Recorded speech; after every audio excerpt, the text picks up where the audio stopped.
మీలో ఎవరైనా స్టూడెంట్స్ ఉన్నారు ఆర్ జాబ్ అనేది లేదు వాళ్ళకి అనే వాళ్ళు ఎవరైనా ఉంటే ఈ వీడియో ఎండ్ వరకు చూడండి. మీకు మీ లైఫ్ మీద ఒక క్లారిటీ అయితే వస్తది.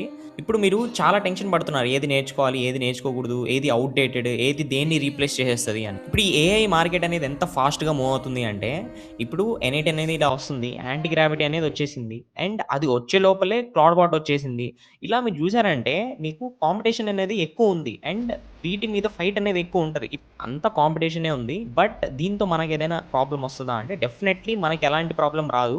మనం జేయాల్సింది ఏంటి అంటే ఏదైనా ఒక్క స్కిల్ నేర్చుకోండి. ఇప్పుడు మీరు యాంటీ గ్రావిటీ నేర్చుకుంటున్నారు. యాంటీ గ్రావిటీ మీద స్టిక్ అయిపోండి.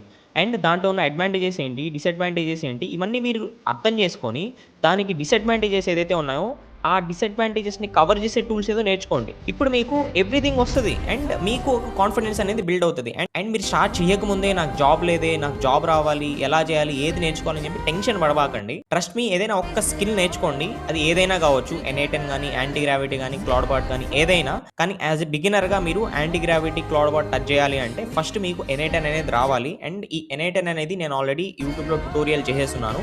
సో, ఇన్ కేస్ మీరు ఎన్8 నుంచి స్టార్ట్ చేయాలి అనుకుంటున్నారు అంటే మీరు లింక్ అని చెప్పి కామెంట్ చేయండి. నా యూట్యూబ్ వీడియో లింక్ ఇస్తాను. చూడండి.